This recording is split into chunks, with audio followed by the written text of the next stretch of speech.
Smart TCG. I am your host, known as the Gamesman. You guys also know me, aka as Mike Dabs, and we're back in the studio, guys, for another awesome video. So what's going on, my dudes, my guys, and my girls? Welcome back to the studio for another epic video, guys, of my insane booster pack collection. These are all loose packs of various sets from Sun and Moon, XY, Sword and Shield, and then as we move forward to Scarlet Violet and whatever other area of Pokemon that we get into, if I'm still around, I will continue to bring you episodes of my insane booster pack collection as I save them up and we get to an insane amount where I can bring it to a video. So, with all of these videos from my booster pack, my insane booster pack series that I'm doing, I'm doing another segment because I had to mark this channel as for kids or not for kids years ago. And with that said, a lot of those videos where I showcase this collection might have been deleted from YouTube. So I wanted to bring it back into the limelight so you guys can understand and know how I obtained and accumulated such a massive amount of booster packs from Sun and Moon XY era. So back in the day, before the investing scene came, I collected a lot of Dollar Tree packs back when that started up, and I was buying regular box sets and tins just out of a whim. Not much of as an investor because that wasn't made known to me that you can invest in this stuff. I was buying, holding for a rainy day, and I was a mass opener. I opened a lot of product. All right? And I didn't know a lot of the knowledge that I had today from all of the channels and a lot of the people that had experience in knowing and digging up data. I obtained that knowledge from watching these channels, following through, and making moves just like they're making moves. So I followed through, watched their videos, followed through, understand how they were watching markets and how they worked, and know how to, to buy, sell. I had that experience. Had the buy, sell thing under my belt a long time ago because I was a eBay reseller. So I had that experience under my belt, but I had to understand Pokemon because that was new to me. I had got into this hobby when I was buying a large video game purchase in an estate sale where Pokemon cards were part of that purchase that I obtained from a dealer who was selling me a $954 video game collection. I bought a $20 box that had a ton of cards in them, a lot of vintage, a lot of e-reader cards, a rare Moltres Holo card. I forgot it was the rarest version of the Holo e-reader card from Skyridge. So I obtained that card and a bunch of other e-reader cards and a bunch of, had some first editions. I had a bunch of vintage from Fossil, Jungle, Team Rocket, a lot of other various sets that came out that I got in that estate sale that I bought for $20 of all those cards. That I gave out a lot of these cards. And with that, like I said, before investing was a thing here on YouTube, I was Dollar Tree packing. Going to Dollar Tree, getting a lot of the Dollar Tree packs and the gravity feed boxes. Kind of like these boxes that I have here. I got tons of these Dollar Tree boxes. Empty boxes, but I collected a lot of Dollar Tree packs here on the channel in my early dealings. And these are some of the boxes that I got that I brought out of storage a while back. So Lost Thunder, Crimson Invasion. These are Dollar Tree 3-card booster packs, Forbidden Light. I have there's like 600, 700 of these boxes I got, guys. All empty. No packs in them. It was when I went to the Dollar Tree, I was picking up those boxes as they were getting emptied out because the Dollar Tree was going to throw them out. And I thought that they one day might be worth something. They were worth just holding on to, so I kept them sealed. Didn't keep them sealed. I collected them before they got thrown out, and I have a mass majority of those Dollar Tree boxes up there. A lot of doubles and duplicates of those same boxes that I showed you, and some earlier ones that were bigger than those one gravity feed. I had one that had a bigger gravity feed. So that's where I came in. I came in just after Burning Shadows. It was hard to find Burning Shadows Dollar Tree packs. I came in right on the cusp of that Dollar Tree pack being removed from the market. Like, it was harder to find that. And I came in right around when Sword and Shield came out, but I had got Crimson Invasion and Breakpoint Breakthrough, Ultra Prism, a Celestial Storm, Team Up, Unbroken Bonds, a Lost Thunder, Dollar Tree packs, Evolving Skies, Evolutions, packs, and a few other sets that came out. There was even Flashfire packs that came out. I had got some of those in Florida along with the Gravity Feed box that I found at a Dollar Tree. So I found Flashfire pack. I bought, let me reiterate that. I bought the Flashfire packs on eBay. I got the box at the Dollar Tree of Flashfire. So, and it came, I think, had one pack in it that I did get with that box, along with an XY Furious Fist Dollar Tree pack. That I might even still have that pack probably in my collection in the storage unit. But I have since opened up a lot of the Dollar Tree packs, all the so-called heavy packs, because back then, in my time, the Dollar Tree packs were weighed. You could weigh them out. A lot of people were weighing them out. And I had a lot of heavy packs myself, which I opened up a lot of them in the pandemic that hit shortly after that, just as the Sword and Shield packs were being dispersed to Dollar Tree. Sword and Shield and Rebel Clash, those were like the last ones that actually hit Dollar Tree, and then pandemic passed and Dollar Tree packs were no more. So it is what they are on eBay. You go buy them and people sell them as weight, people sell them as heavy or light. Some people sell them as the whole box, and you can still buy them for some time. Still on eBay you can get them, but you got to pay a premium on the pack. They're usually about $6 a pack. But that's when I came in, right around in that era, just before the pandemic hit. It was a few years before it. I was in and I was getting Dollar Tree packs. At that time I was finding Shining Legends packs on clearance. It was a bunch of box sets and stuff. But I accumulated to this present other eras of Pokemon come out, Sword and Shield era, I bought. And I accumulated box sets, ETBs that got damaged or ripped and torn by a vendor that was unpacking it. And I kind of bought boxes that had different packs in them, stripped those packs out, and that's how I got a lot of my loose packs, all right, from buying box sets and tins that I stripped out the packs and got those packs from there and separated them into my own bins, and that's how I got the Vivid Voltage. So, without bringing the video onto a elongated thing, it was already a scenario I brought out there, elongated, right? You guys want me to get right to the meat and potatoes. So, we're getting right in. I'm bringing you into how I got these packs, how they were obtained, where they came from, so you guys know, from box sets and tins that I got from Walmart, Target, on clearance or on markdown, or at different venues through different setups at the flea market. People had boxes or tins at flea markets. A lot of stuff was accumulated from stores, though, Walmarts, Targets, etc. So that's how I got these tins, boxes. I opened the tins, removed the packs. But when I first came into the hobby, I also saved a lot of stuff. So I'd really, even though I was a mass opener, I opened a lot on YouTube when in my early years of first doing the channel.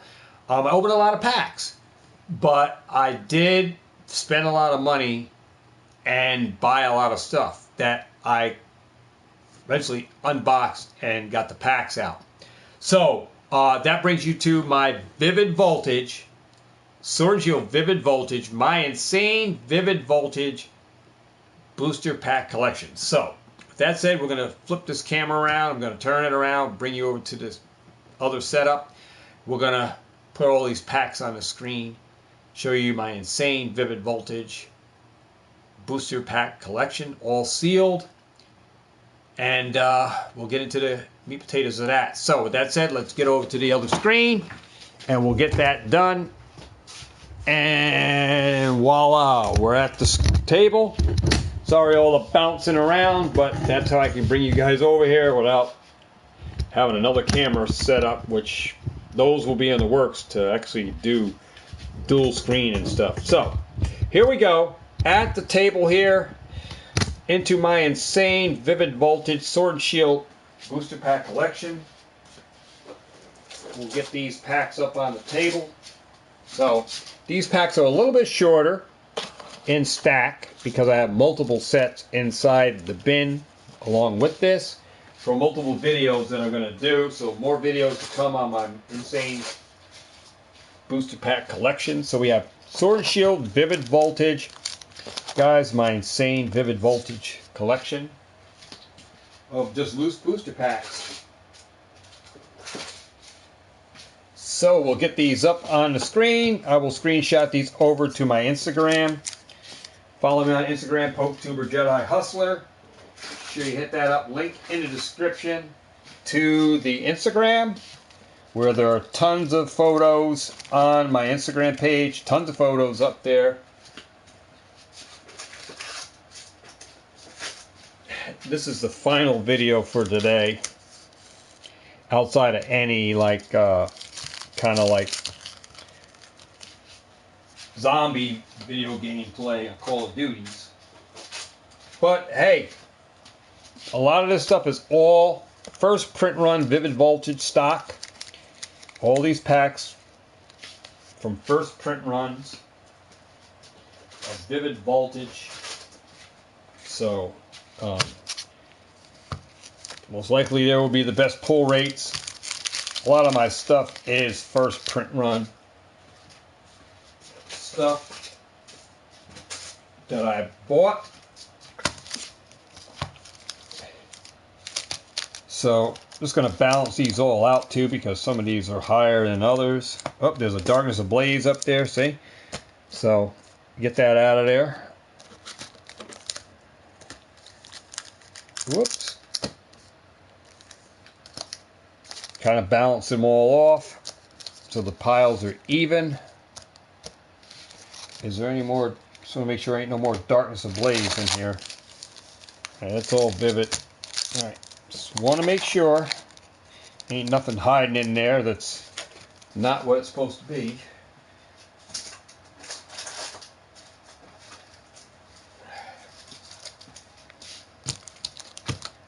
So here we go.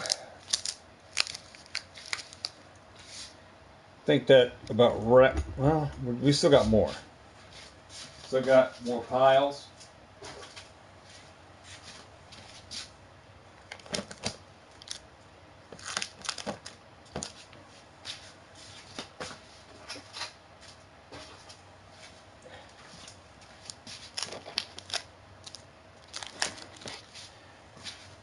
Alright guys, so winding down, here are the last final stacks of Vivid Voltage, guys. So this is all of my Vivid Voltage loose booster packs, not ETBs, because I have ETBs. We're talking about all loose, every loose pack that I have right here.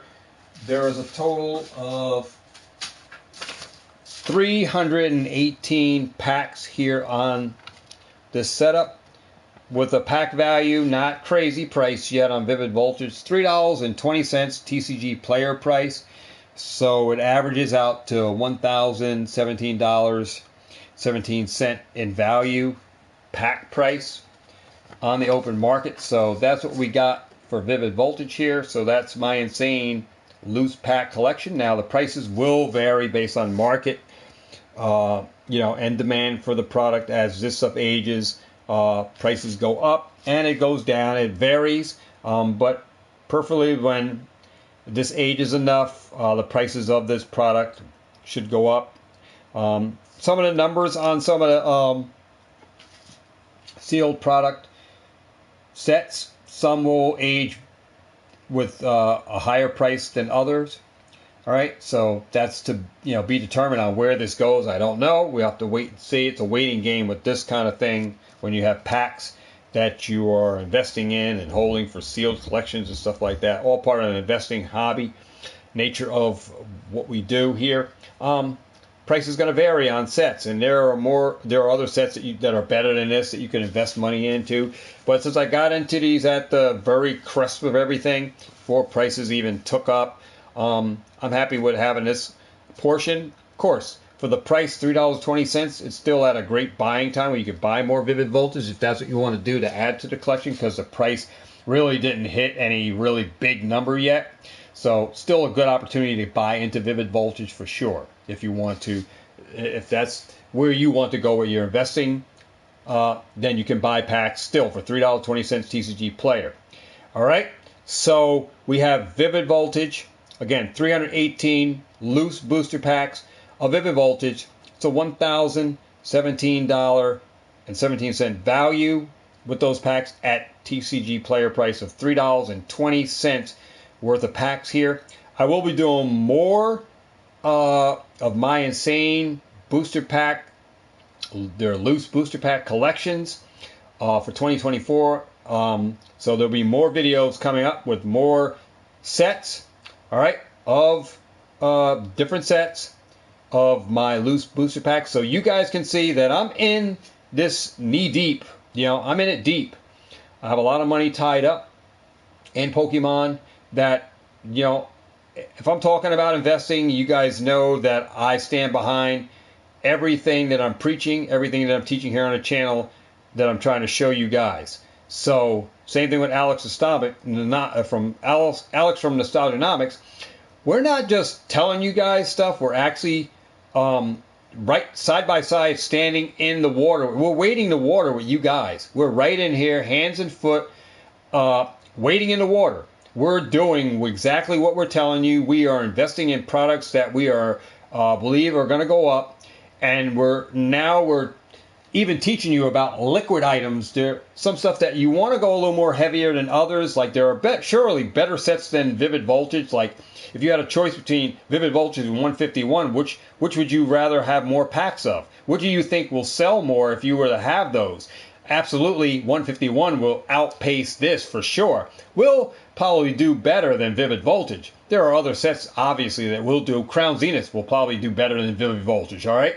But I'm just saying, the chase for this is the Pikachu, which is underrated in my eyes. It's a $100 card. I mean, I would love to go out to shows if I see them. I would pick them up at $100 and something. I think they're like $100. I would buy 10 or 20 of those. If I see them at a show, I'd grab them up, because it's a hard pull to get out of the pack, out of this pack, and I believe that Pikachu is undervalued. That Rainbow Pikachu is a very tough pull. I haven't seen but a couple shops here that had them, and once they had them, they're gone.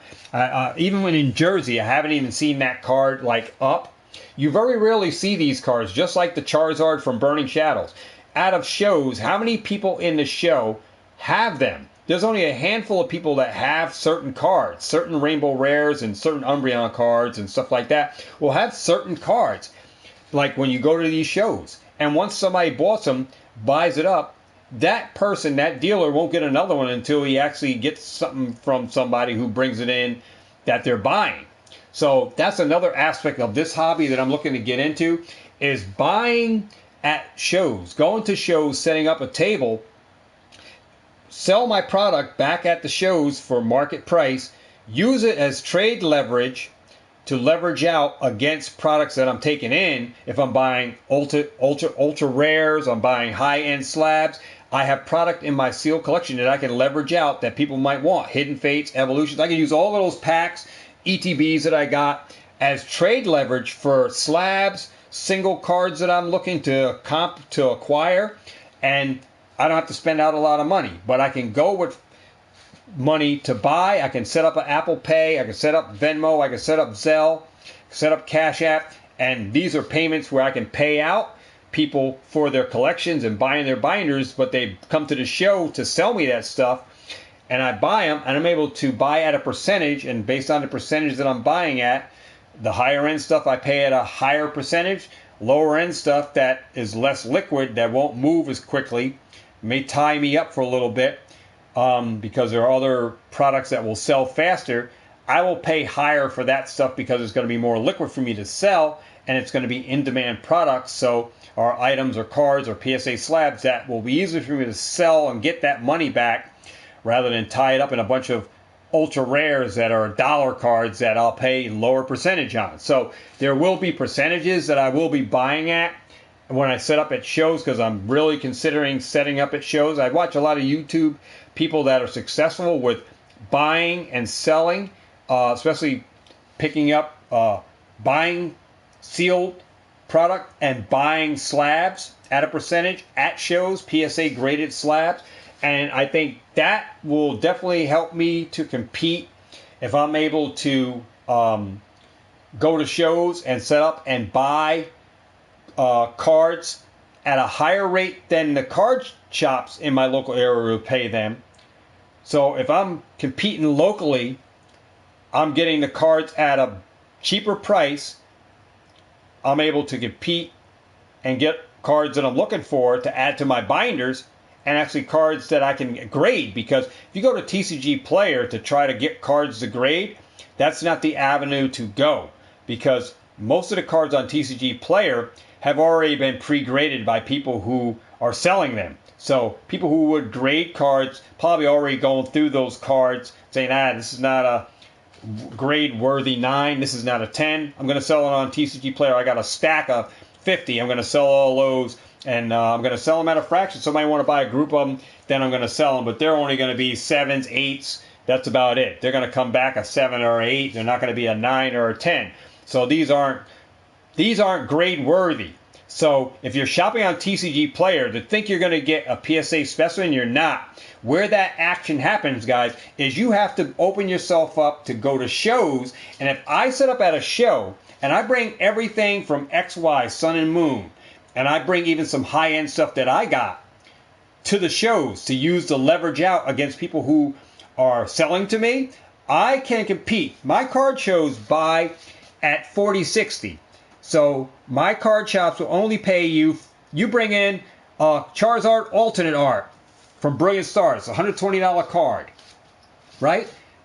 They would buy that only at 40% of the market price, and they would sell it back at 100% of the market price. See what I mean? So they're going to make 60% back. I don't bring my card shops high-end stuff. I don't bring them any cards anymore. I hold everything right now. The only cards that I would sell is holos that I got. I keep all my ultra rares. I keep all my EX and GX cards now that I pull. I only am willing to sell my bulk and my holos. I keep everything because I have a plan of action on what I'm going to be using them for, so I need all of those cards. But I will buy the cards from my local card shops, not the GX or EXs. I'll buy the full arts and stuff, because most of my card shops are at TCG Player price, the ones that I'm dealing with now, sell at TCG Player price. And I'm okay with paying TCG Player price for now. I'm dealing with the card shops. But if I go to a show, I'm going to be buying at a higher rate, depending on what cards, but I'm going to be picky on what I'm paying those rates at. So I have to be selective on where I'm going to put my money into what I'm buying at certain rates that are going to be better than the card shop. So anybody who would normally take slabs or take single cards to a card shop to sell, then bring those cards. Bring your high-end slabs. I will pay you a certain percentage of the market price, and once people know me for buying, then I will also be making connections with those people to buy even if I'm not at a show. So to bring more eyes to me, I set up at a show, I bring my stuff, and I bring high-end slabs, and I'll have stuff in between, and set up selling loose cards and packs, and have stuff like this to sell packs and 4 art sets and stuff of different things, of high-end packs that I got that I saved up. I can use these to leverage out and sell at shows. When people come selling me stuff, they may be saying, oh wow, he's got Evil Skies, he's got Cosmic Eclipse, he's got Shining Legends. See, I have a lot of packs that have value now that I can leverage out against to get stuff loose, single, or in slab form that I can easily flip, sell, versus the packs. So this is something that you guys can do, something you guys probably aren't, you're not keen on because you haven't been in the market long enough to understand how it works. But I watch a lot of people who are successful with this setup and buying and selling at card shows. They just set up to buy, and it was a wife and husband team that set up where they do little stickers. They give free packs away on certain stuff like trick or trade packs out to the kids. It's a good mindset to be in. It's a good reputation you can build. It's a good foundation where you can make connections with people that are even at the show that didn't have a great day at the show that are willing to say, hey, I got some slabs here. They didn't sell at my show. What will you pay me for them? So I can have people at the show come and bring me stuff. And even at Woodbridge in New Jersey, guys, just want to bring you up onto speed. In my local shows that I have here, we have one in Newburgh, and I have another show at Woodbridge in New Jersey. And that show is a lot better than my Newburgh toy show. Up there, guys, these guys at Woodbridge, they buy at 80% of the market price. All right, so 80% of whatever the market price, that's what they buy, and then they make that other 20% margin, but it's about 15% that they make because they give a 5% discount. See what I mean? So they buy at 80%, but they sell at 100%, but if someone buys a bunch, they give a deal, so they make 15%, so they cut a 5% discount.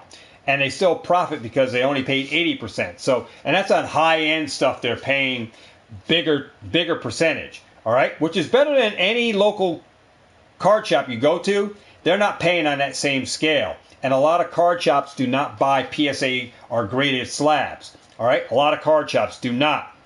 All right, so shows are where you can move slabs, but they'll pay a certain percentage, and then depending on the slab, if it's a high end like a Umbreon, a Lugia, Machamp, a Rayquaza, Pokemon that are in demand, Kanto regions, Charizards, Venusaurs, Blastoids, those are high end slabs in graded format. These cards are more liquid, high sought after cards that are graded PSA 10 and 9s. Those are easy to sell and flip at shows for people who are buying them, and if you're going up against another dealer to trade for another card. This is great buying opportunity too if you set up to do that buy, sell, trade, flip kind of thing at card shops using sealed packs and ETBs that already risen in value. You can be in the driver's seat for that end with those kind of buying options. It's better than going to a card shop to sell your stuff because now you're in control of what you're paying for stuff from people that are bringing to your table. And you can pick, choose, or refuse at certain ratios that are greater than the card shop will give them if they take it over there. So you're in a driver's seat at all times with that buying. But you're buying what you want to add to your collection. You're buying what you want to, especially you can find cards at the shops that people are at the shows that people are trading to you or selling to you. Yeah, you can get those PSA cards that you don't have, that you don't have to open a pack to get, but yet you got to have money to buy, right? You got to have cash to buy. So you got to buy at a certain, have a certain amount of cash, have it on Zelle, have it on Venmo, have it on Cash App, available PayPal to pay out on these opportunities. And that could be sealed product that comes into the door to you. People are bringing you ETBs, and you're buying ETBs at a percentage of the market price. You're not buying it at full market price because there's no margin for you then if you're paying 100% of the market price. See? So there has to be a cut in which you are willing to pay, but then you are able to profit on as well. If there's no meat on the bone, there's no sense in buying at 100% of the market unless you're just going to go and not do anything like this. You're just going to go to a shop and buy, then that's what you do. You wouldn't set up at a show to buy, sell, and trade or set up in that kind of business aspect. But it could work in your favor if you do, especially if you have a large accumulation of packs and singles like I do, that you can set up and be in a position, great position financially to get other stuff, guys. So I'm considering setting up to do shows after I get everything set up in the channel. I have to do the channel first, and then I'm going to wean myself out into card shows locally here in my area, set up And yeah, I'm going to be selling my mystery packs at the shows. It's a great way to market myself, and a great advantage, guys, to doing this, especially when you got a large collection, guys. At my Newburgh show, I don't have to file for taxes for this stuff. So any profits that go from that show, right into my pocket. See, I don't have to file a KN99 form like you do on eBay or Mercari or Facebook. There's no taxes. Guys, I pay the table fee. Whatever money I sell, I can sell my packs for $20 a pack, $5 a pack, whatever. All the money is mine. I don't have to file no taxes at the show. That money is clean money coming in. So any money I make at a show, Uncle Sam is not getting any of it. So it's an advantage to me to sell versus like trying to set up and sell on eBay, because I don't have to have fees that are taking money away that could have clearly went into my pocket. So it's a great advantage to doing this. All right. But you're at a disadvantage if you're doing eBay, Mercari, Facebook that we promote, because there's all different aspects of selling.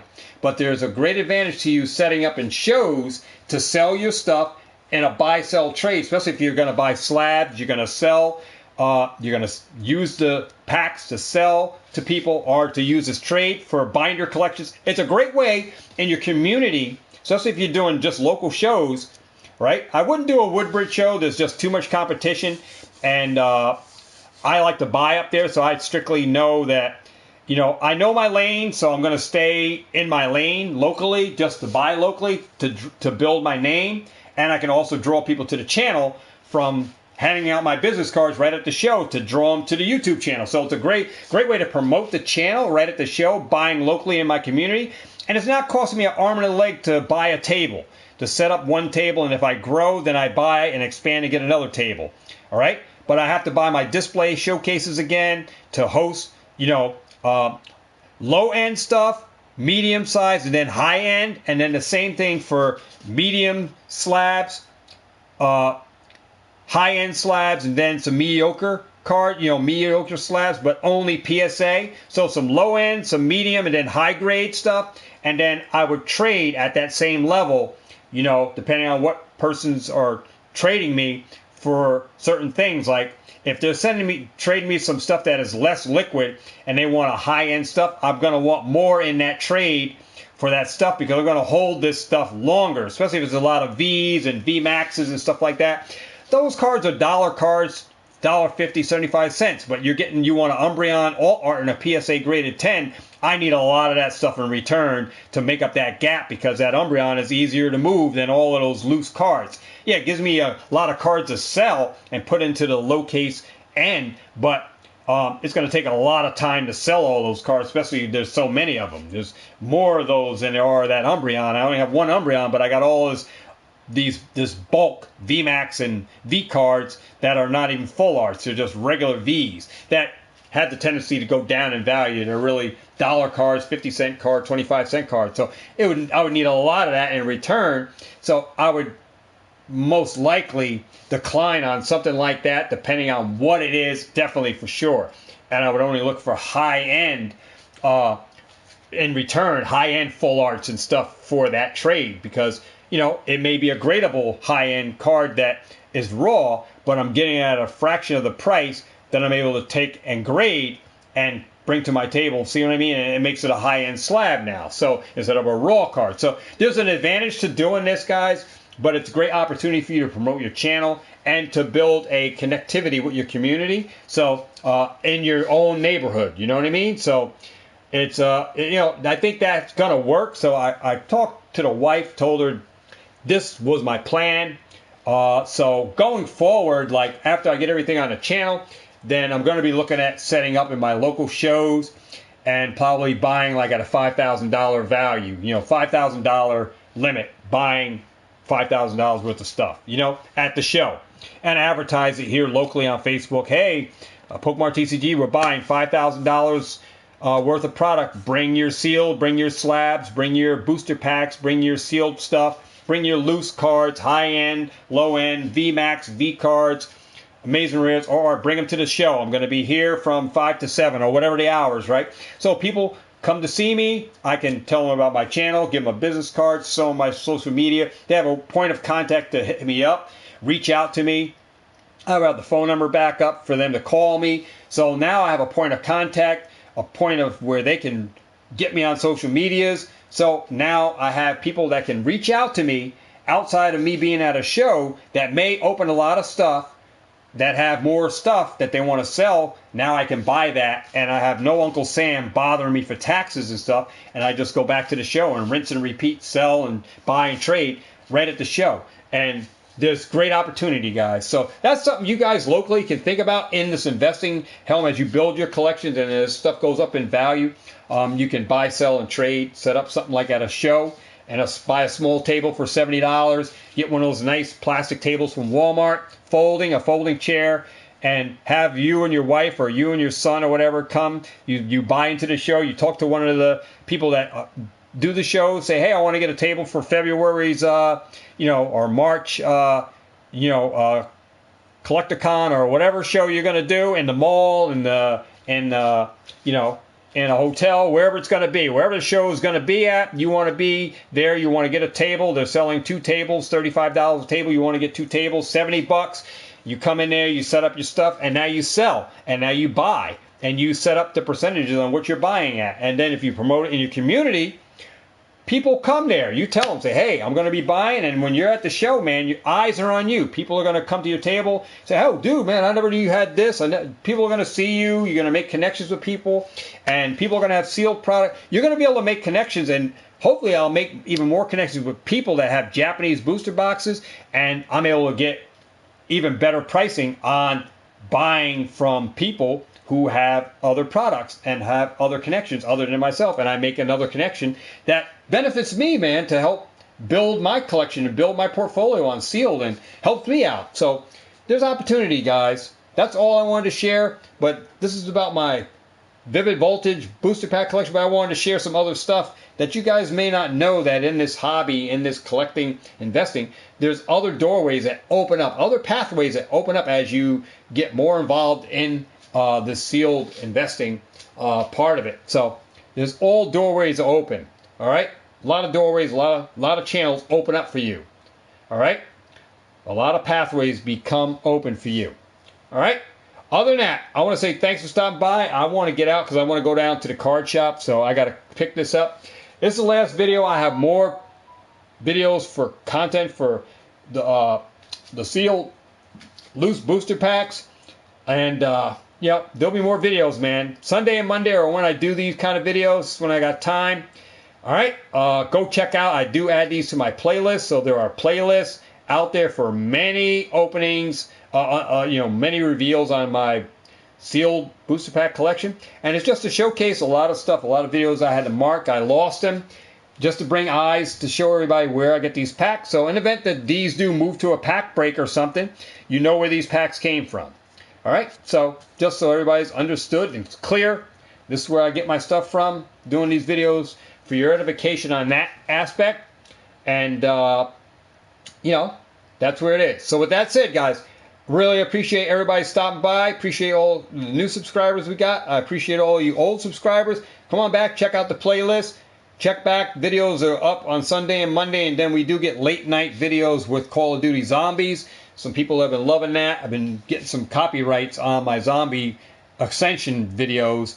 I got another one that went out. Hopefully that doesn't get a strike on it. I can keep that up and add that to the playlist. I love playing Call of Duty. Been having some fun on that. Outside of doing these videos for you guys on the Pokemon side, but I do love myself some COD Zombies, so I like to bring that content. I love to do gaming content.